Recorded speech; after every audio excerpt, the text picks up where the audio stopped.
brings you the story of the great drivers as motorsport spluttered back into action after the conflict of 1939 to 1945. It was a fascinating time as old heroes did battle with a new era of emerging talent. The motor racing scene after World War II restarted surprisingly quickly. In spite of the ravages of the war, Italian enthusiasts had managed to protect and resurrect most of the 158 Alfa Romeos and the 4CL Maseratis. These cars were supplemented by a few more, made as late as 1940.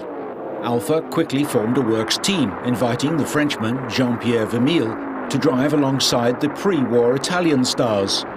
Maserati were not short of talent either. Luigi Villoresi and the incomparable Tazio Nuvolari were among their initial signings. Perhaps not surprisingly, many of the German pre-war stars were missing. It had been a disastrous time for all. Rudolf Caracciola had wintered in neutral Switzerland for years and had taken out Swiss nationality.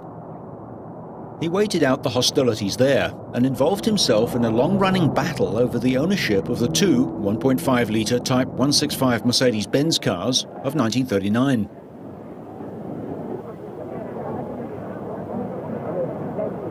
They were supposed to be in Switzerland with Caracciola for safekeeping, but Mercedes hadn't paid his retainer, so he felt justified in laying claim to the cars. Also unsuccessful was another move to take possession of the cars as war reparations, and in the end, Rudy's case came to nothing. Nothing he, Alfred Neubauer, or anyone else supporting his effort could do would settle the matter in Caracciola's favour. In a fit of pique, he accepted an invitation to go to America, where, while practicing at Indianapolis and wearing a borrowed crash helmet, he suffered a serious accident. The helmet saved his life, although the head injuries saw him seriously incapacitated for several years, nursed as always by the devoted Alice Baby Hoffman.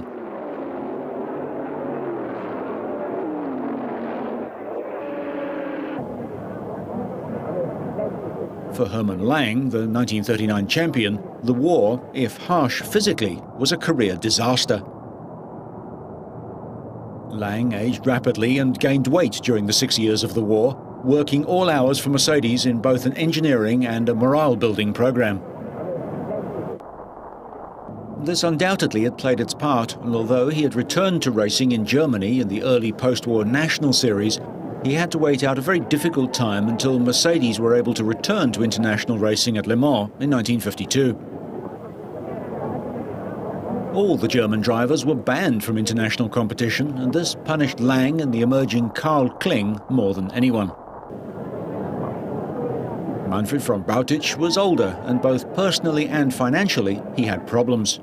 He upset many of his old friends during this period, raced unsuccessfully and sporadically before disappearing into East Germany in 1950, only emerging permanently in the 1990s. Hasse and Baumer did not survive the war. H.P. Saucy Muller returned to bikes and never drove cars again. Only Hans Stuck, as an Austrian national, continued to race wherever and whenever he could, winning many hill climbs and even testing a BRM, in which he failed to start at Monza in 1951. Stuck had remarried after the war, and his son, Hans Joachim, inherited his ability. The racing stars who came to prominence after the war fell into two categories: the ex-Voiturette and non-GP driving talent of the pre-war years, and the non-German drivers who hadn't had the best of machinery before the war. There were, however, some early exceptions who stood out over the period before the Formula One World Championship started in 1950. First among these were Alberto Ascari and Juan Manuel Fangio, at the top of their game just as a new car was emerging from Italy. The original Alfa 158 had a tubular frame, very similar to the 3-litre 308C. It featured transverse leaf springing with a swing axle at the rear. The 1479cc engine was effectively half of the 16-cylinder Grand Prix 3-litre unit. Originally, it produced an honest 190 brake horsepower with a single-stage supercharger. In 1939, a roller-bearing crankshaft, together with other internal modifications, lifted output to 225 brake horsepower. This car was designated the 158B, but Emilio Villoresi had been killed while testing it.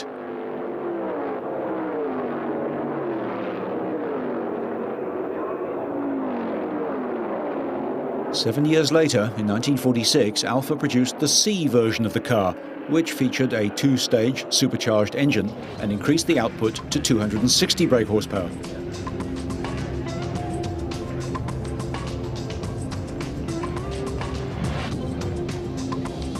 Maserati's 4CL was the first product of the now Omer Orsi-owned company.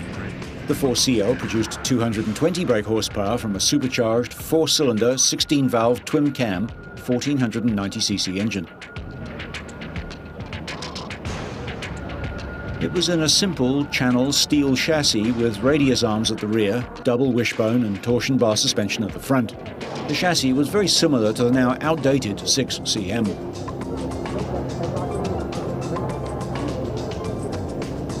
After World War II, the French were effectively dependent upon one car in the shape of the 4.5-litre Largo Talbot.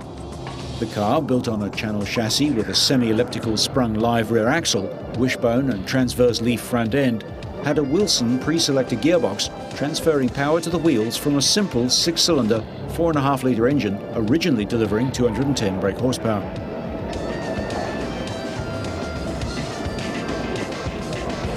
The car was certainly modified over the course of the next 4 or 5 years, but it had actually made its debut at Reims in 1939 in the hands of the British driver Raymond Mays.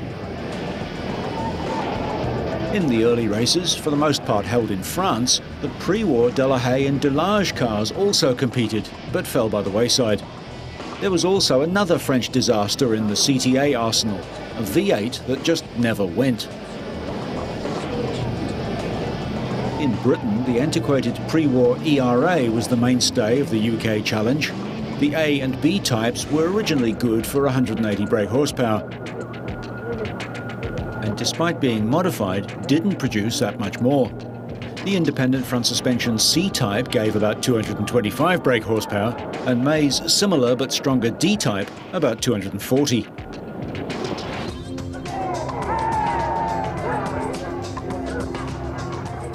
The awful post-war E-Type was an underdeveloped, unreliable car using a Riley-based engine in a modern tubular frame with Porsche independent front suspension, similar to previous ERAs, but now with a de Dion rear end.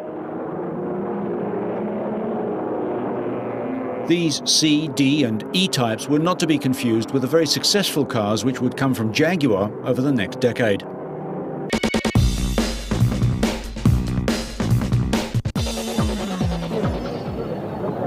Geoffrey Taylor's pre-war Alta had been promising.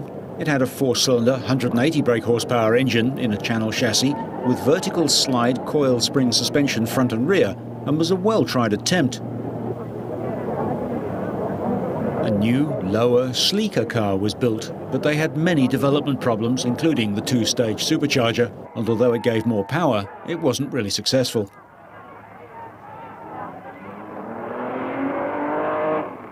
Some races in 1946 and 47 allowed a degree of latitude. Thus, any Grand Prix car could compete and obtain a start in lesser events. This allowed some of the pre-war Alfas and the 3-litre Maseratis to race infrequently. Primarily, this was in France before many of the cars found their way to Argentina.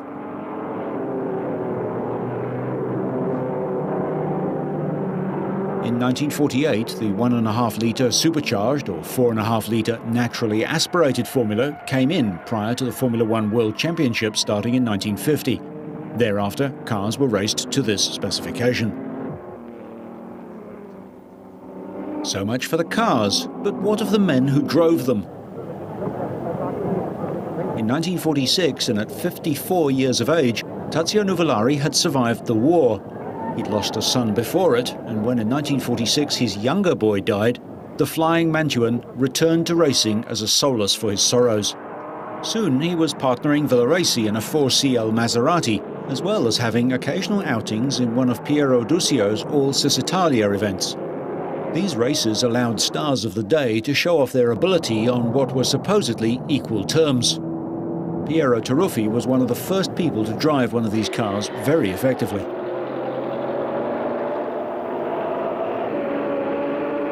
Among the races, there was one held in Egypt, in front of King Farouk. The loss of his younger brother Emilio and Enzo Ferrari's attitude had driven Luigi Villoresi well into the Maserati camp. Ferrari was no longer involved with running the Alfa Romeo racing effort and was by now building and racing cars under his own name. Villoresi was prematurely grey. The war had been a difficult time for him, but he'd taken an intense interest in the career of another young Italian, whose father had raced and died for Alfa in the 20s. The somewhat portly Alberto Ascari, whose own racing career had started on bikes.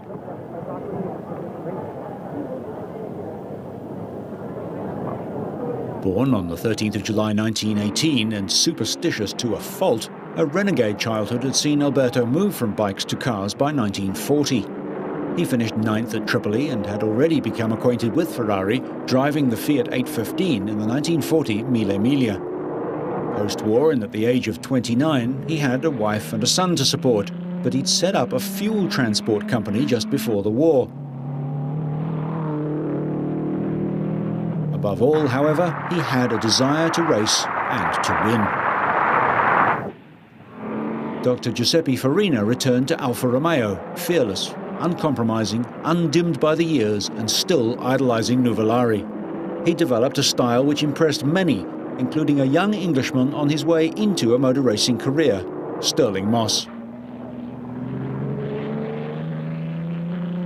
Alfa Romeo had two other great stars, Count Trossi and Achille Varzi. The Count had been involved in motor racing and flying all his life. Trossi was never a fit man, which is why he had to retire on many occasions, but he was more than competent, patriotic and very determined. He'd succeeded in passing a medical to fly for his country during the war.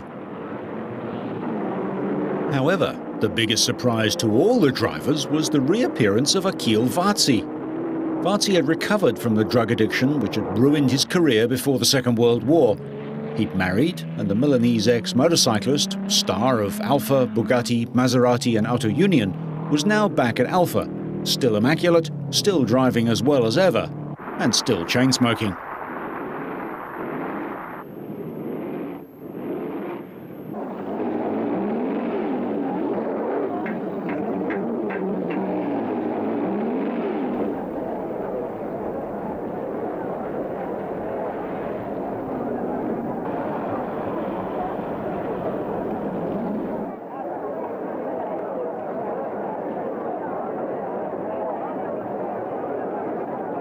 Frenchman Jean-Pierre Vermeil, whose career went back to Alfa before the war and whose common sense and patriotism had influenced his decision not to drive for Auto Union in 1939, was invited to drive for Alfa again after the war. Undoubtedly, Alfa saw this as a good political move, since most of the races were held in France and motor racing was predominantly ruled by the French. But inevitably the decision was divisive within the team.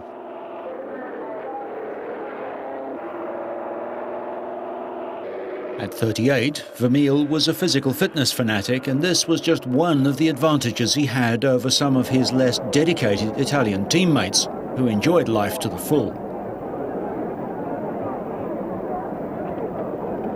Almost 10 years older were his fellow countrymen Philippe Etasselin and Louis Chiron. Etasselin had proved himself capable of going very quickly in a rejuvenated career at the wheel of the Talbot during this period. He was always a lion-hearted driver, and seemingly his talents didn't dim with age. Chiron, however, had effectively retired in 1936 and raced only once in 1937 in a sports car. He'd lost his paramour, Alice Hoffman, to his friend Rudy Caracciola before the war, but his pride returned following a successful wartime marriage. He saw the post-war years as the dawn of an opportunity to relive a lifestyle that he loved.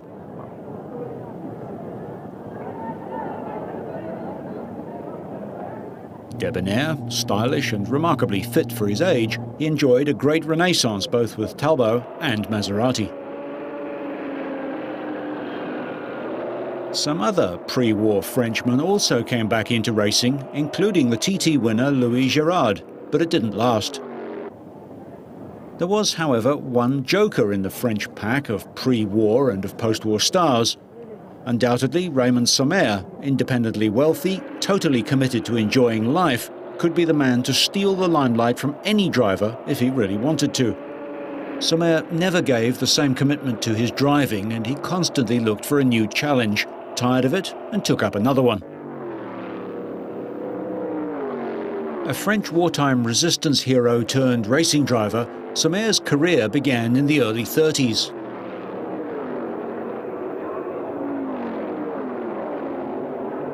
And there was the steelhead Louis Rosière, together with the underrated Eugène Chabot, who completed the ensemble of French drivers.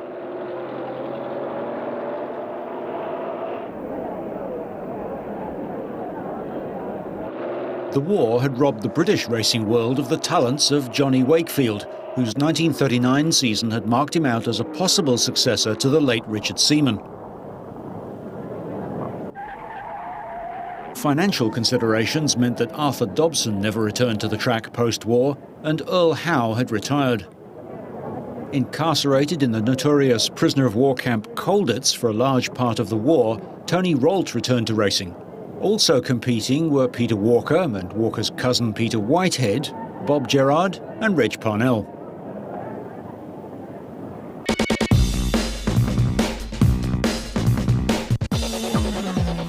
Both Bob Gerard and Reg Parnell had raced before World War II. Derbyshire pig farmer Parnell was both ambitious and had great business acumen. In association with the Ashmore brothers, he acquired a huge stock of British cars during the course of the war and based them at his farm, keeping the best for himself, including the ex-Wakefield 4CL Maserati. He and the Ashmore brothers were a strong force in getting British cars onto the circuits of Europe in those early years. His son Tim remembers how it happened. Yes, my father met the Ashmore brothers at Donington before the war, when, so the Ashmores tell me, and my father said they came to know each other mainly because they were having a bit of trouble with one of their cars, and my father was always so willing to help anybody else who'd got a problem with their cars, and he helped to sort their car out. And from that, they did develop a great relationship. In fact, they went into partnership with a garage business in Derby called Highfield Garages, and also had a transport business as well in Derby. I do remember, of course, as a small boy going to Brooklands and to Donington to see him race in those years. And yes, I didn't really get involved with the motor racing till the late 40s. I was still at school, but I still went to one or two interesting motor races with him. One memorable occasion was when the Zandvoort circuit opened in 1949, and the BRDC were invited to organise and to do the race there. And I remember as a small boy going there, and we lived in the barracks at Haarlem. All the mechanics and several of the drivers lived in the barracks at Haarlem. And my father was fortunate to win the first heat at the Zandvoort track. And then the final was a very, very good race between Tony Rolt and Birra. Of course, my father had spun on one of the early laps. And the result was that Birra won by about 1/5 of a second. There was quite bitter rivalry between Birra and my father. I don't think they really got on very well together, actually. I think that's perhaps one of the few occasions that my father did sort of feel like that about fellow drivers, because he did have a very good personality with regard to other drivers. Bob Gerard, or Mr. Bob as he was affectionately known, was a Leicester garage owner who put new life into old ERAs. The amazing Mr. Bob had started racing with a Riley at Donington prior to the Second World War. He was probably the most underrated of all the British drivers of the time. Together with his wife Joan, Gerard was popular, helpful and friendly, but he concentrated to a large degree on home events, with the occasional foray onto the continent. His outings were limited by his business activities. As with all great drivers, Gerard never seemed to be in a hurry. He rarely, if ever, had accidents, and such was his patriotism that he virtually refused to drive anything but a British car. And Joan competed successfully in hill climbs. It was therefore very interesting that towards the end of his career in single-seaters, Gerard was loaned an Italian car, a Maserati 250F, by Stirling Moss. With it, Gerard dominated the race. Why Aston Martin and Jaguar in sports cars, or the early efforts of Van Wall, BRM and Connaught, ignored Gerard is a mystery. He continued to compete throughout the 50s, finishing his career where it started, on the British club scene in a little British sports car, the Turner, not so different from the Riley in which he had started. Here he drives an ERA at Silverstone.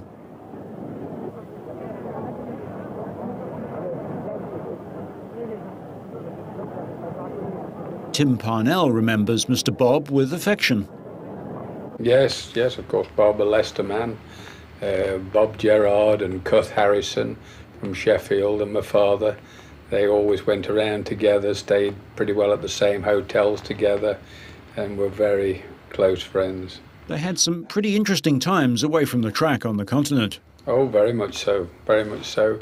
In those days there was terrific camaraderie amongst the drivers, and you had a lot of frivolity taking place at the hotels and all sorts of things, raiding each other's rooms and turning each other's beds upside down. And Peter Walker, he was one of the worst for all these pranks. I remember as well, once we were in the Isle of Man, and he brought a case full of ducks into the dining room and let them loose, and you can imagine the chaos that happened then. Moving to the continent in the late 40s, Prince Birabongse of Siam, now Thailand, alias B. Bira, started out once again on the motor racing road, managed as he was before the war and financed by his cousin Prince Chula Chakrabonse. Their White Mouse Stables team had 2 ERAs and a Maserati at its disposal, and they'd survived the war in remote Cornwall. From Switzerland, Christian Kautz returned to racing, joining the experienced and genial Baron Emanuel de Graffenried. Sadly, the very talented Hans Hug never recovered from his pre-war injuries sufficient to race.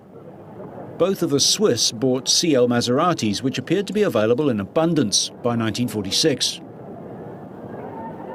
It was fitting that France held the first post-war race as early as September 1945.